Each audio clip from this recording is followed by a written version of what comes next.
क्या आपने कभी ये महसूस किया है कि आपका दिमाग हर वक्त सोशल मीडिया और नोटिफिकेशन न्यूज़ अलर्ट के बेशुमार पैगामात में घिरा हुआ है?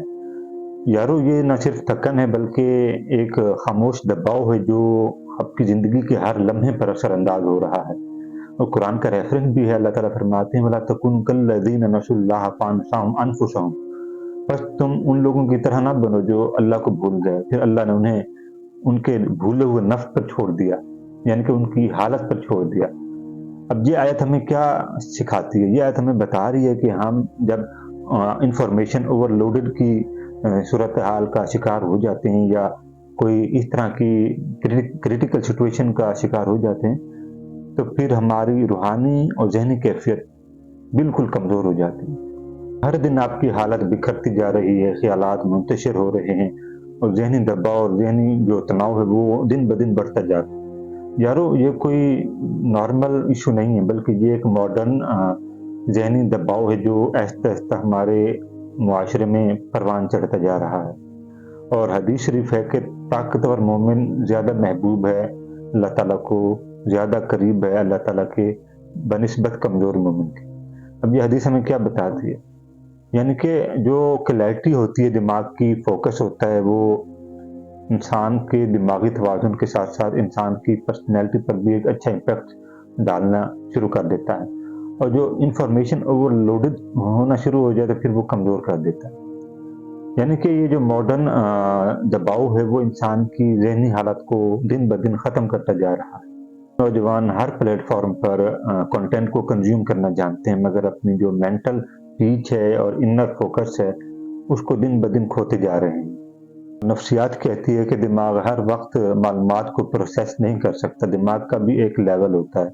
एक हद तक जाकर ये भी प्रोसेस करना बंद कर देता है।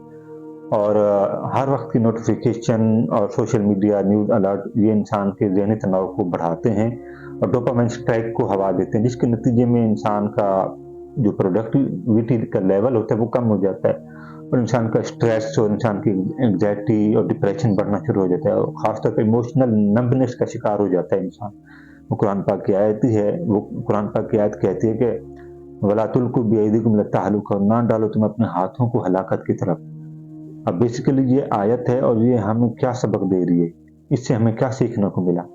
यानी कि जो चीज़ हमारी कैफ़ियत को, हमारे नफ्स को नुकसान पहुँचाए, हमें उससे बचना चाहिए। ये अल्लाह ताला ने हमें ऑलरेडी कुरान में फरमा दिया, वला तुल्कू बिअयदिकुम इला तहलुका। और हदीस शरीफ भी है कि जिसमें ये फरमाया गया है कि 5 चीज़ों की कदर हासिल करो, जिसमें जवानी भी है कि बुढ़ापा आने से पहले जो इंसान को जवानी की कैफ़ियत होती है, तो ये एक खूबसूरत वक़्त होता है कि अब इसका क्या मतलब है? इस हदीस से हमें ये कॉन्टेक्स्ट मिलता है कि नौजवानों का जो फ़ोकस होता है, ये मेंटल स्ट्रेंथ की जो पावर होती है, ये बड़ी नेमत होती है और इसका मिसयूज़ बहुत ख़तरनाक होता है, जो सोशल मीडिया की सूरत में होता है या किसी भी मिसगाइड की सूरत में होता है। तो नौजवानों का वक़्त बहुत कीमती होता है। अगर वक़्त को यूटिलाइज़ करना सीख गए तो फिर कामयाबी तो बनती है। कुरान हमें रिफ्लेक्शन, तदब्बर पर ज़ोर देता है, ना कि कांस्टेंट कंज़प्शन पर। तदब्बर यानी कि अक्ल और दिल की कैफ़ियत का बदल जाना और शऊरी तौर पर एक मकसद की तरफ गामज़न होना। तो ये चीज़ें जब इंसान के अंदर डेवलप होना शुरू हो जाती हैं, तो फिर इंसान कामयाबी के रास्ते की तरफ बढ़ना शुरू हो जाता है। अब सहाबा किराम की आप ज़िंदगी को आप मुतालिया करें, उनकी ज़िंदगी को पढ़ने की कोशिश करें। उन्होंने अपनी कामयाबी का जो उनका रास्ता था, वो नॉलेज सिलेक्टिविटी से उन्होंने अपने आप को फ़ोकस और अपना पर्पस नॉलेज सिलेक्टिविटी पर रखा था। यही वजह थी कि सहाबा किराम की ज़िंदगी की जो कामयाब मिसालें हैं, आपको किताबों में मिलेंगी, हिस्ट्री में आप उठाकर देखें, उनकी ज़िंदगी में नॉलेज सिलेक्टिविटी बहुत ज़्यादा थी, फ़ोकस, पर्पस बहुत ज़्यादा था, जो कि आज हम नौजवानों में, हमारे मुआशरे में वो बिल्कुल नहीं है। इस वजह से हम अपने रिफ्लेक्शन माइंड को बिल्कुल इन्फॉर्मेशन ओवरलोडेड की सूरत में वो टेक्नोलॉजी के पीछे लगा रखा है, लेकिन टेक्नोलॉजी की जो ओवरलोड इन्फॉर्मेशन है और कुरान पाक की आयत है जिसमें अल्लाह ताला फरमाते हैं अला यतदब्बरुनल कुरान वलौ काना मिन इंदि गैरिल्लाहि लवजदू। क्या ये लोग कुरान में गौर फ़िक्र नहीं करते?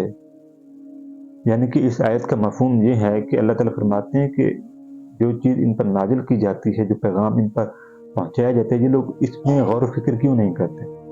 अगर ये चीज़ किसी और की तरफ से इनके पास आई होती तो यकीनन इसमें तज़ाद होता।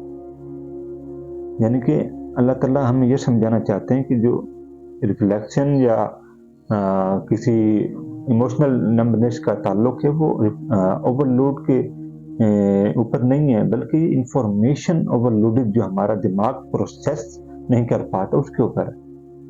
हम क्या ऑब्जर्व कर रहे हैं, हमें क्या महसूस हो रहा है, हम कैसे किस ज़ाविये से देख रहे हैं, हम किस एंगल से अपने आप को महसूस करवा रहे हैं, वो मैटर करता है।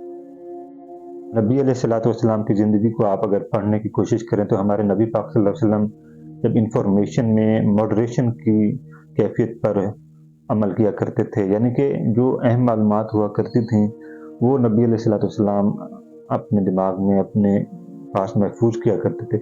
जो गैर ज़रूरी इतलात होती थी वो नबी पाक सल्लल्लाहु अलैहि वसल्लम अपनी ज़िंदगी से स्किप कर दिया करते थे। अब नबी पाक सल्लल्लाहु अलैहि वसल्लम की ये हैबिट हमें क्या प्रैक्टिकल गाइड दे रही है कि हमें भी जो दिमाग को थोड़ा-सा सुकून देना चाहिए, जो ओवरलोड इन्फॉर्मेशन है उसको साइड पे करना चाहिए और रिफ्लेक्शन और ज़िक्र के लिए अपने आप को वक़्त देना चाहिए, अपने दिमाग को वक़्त देना चाहिए। ये नबी पाक सल्लल्लाहु अलैहि वसल्लम की तालीमात हैं जो हम सब के लिए हैं। क्या हम वाक़ई अपने दिल और दिमाग की हिफाज़त कर रहे हैं या हर नोटिफ़िकेशन से अपने दिल और दिमाग को ख़राब कर रहे हैं? ज़रा सोचें। यारो अब आते हैं पर्सनल ट्रांसफॉर्म की तरफ। कुछ आदात हैं जो अगर आप भी अपनी ज़िंदगी पे इनको लागू करें तो इंशाअल्लाह आपको तो इन हालात का सामना नहीं करना होगा। तो जितने भी नौजवान हैं ये आदात अपने पास लिख लें। पहले नंबर पे है डिजिटल डिटॉक्स। रोज़ाना ज़िक्र करें और अपने दिमाग को रिफ्लेक्शन मूड में लेकर जाएँ। अपनी रिफ्लेक्शन का आगाज़ आज से शुरू कर दें। फिर देखें कि आप के दिल की कैफियत और आपके जो मामलात हैं कैसे कामयाबी के साथ आगे बढ़ते हैं। दूसरा जो हैबिट है, दूसरी जो आदत है वो है प्रायोरिटाइज़ लर्निंग। वो चीज़ें सीखें जो मीनिंगफुल हों, जिससे आपको फ़ायदा हो, जिससे आपकी ज़िंदगी में कुछ पॉजिटिव इम्पैक्ट हो, और वो कंटेंट कंज़्यूम करें जो आपको लगे कि ये पावरफुल है, जिसमें दम है, वो कंटेंट कंज़्यूम करें। और तीसरी जो आदत है वो है टाइम ब्लॉकिंग। जी हाँ, यारो सोशल मीडिया के लिए ना आप कुछ मखसूस वक़्त मुकर्रर करें जिसमें आप अपने कंटेंट को कंज़्यूम कर सकें और अपनी थोड़ी-सी इन्फॉर्मेशन को आप अपने प्रोसेसिंग लेवल में थोड़ा-सा आप उससे कुछ न कुछ इस्तिफ़ादा हासिल कर सकें। तो अगली जो आदत है यानी कि चौथी जो हैबिट है वो है आप अपनी माइंडफुल सिचुएशन को रिफ्लेक्शन दें। ज़िक्र के साथ भी हो सकता है, वो अकेले बैठने के साथ भी हो सकता है, वो किताबों के साथ दिल लगाकर भी हो सकता है, वो आपकी अपनी ज़ात के साथ भी हो सकता है, लेकिन mindful reflection this is a most important element, ये आपने लाज़मी करना। और आखिरी जो आदत है ये बहुत इम्पोर्टेंट है और ये हर उस नौजवान को अपनानी चाहिए कि जो इस कैफियत का और इस बीमारी का शिकार है, दिल हो या दिमाग हो। जब इंसान इस बीमारी में मुब्तला हो जाता है तो फिर कामयाबी से तो दूर हो ही जाता है, लेकिन इंसान थोड़ा-सा बेचैनी की सूरत में भी चला जाता है, और ख़ासकर नौजवान हो और बेचैन ना हो ये तो हो ही नहीं सकता। तो आखिरी जो आदत है वो है इंसान को अपने मामलात को यानी कि जनरल लिस्ट की सूरत में अपने आप को पेश करना चाहिए। यानी कि अपने ख़यालात को लिखें, आप क्या करना चाहते हैं, क्या अचीव करना चाहते हैं, आप क्या पाना चाहते हैं, आप क्या हासिल करना चाहते हैं, आपका प्रोसेसिंग लेवल क्या सोच रहा है, उसको लिखें। फिर ऑब्ज़र्व करें कि आपने क्या सोचा और उस पे कितना फ़ोकस करके आगे बढ़ना है। वो पढ़ाई के मामलात हों, कारोबार के मामलात हों, रिलेशन के मामलात हों या कहीं किसी और चीज़ के मामलात हों। जब आप लिखेंगे तो इंशाअल्लाह आपकी कामयाबी ज़रूर आपके लिए रास्ते बनाएगी।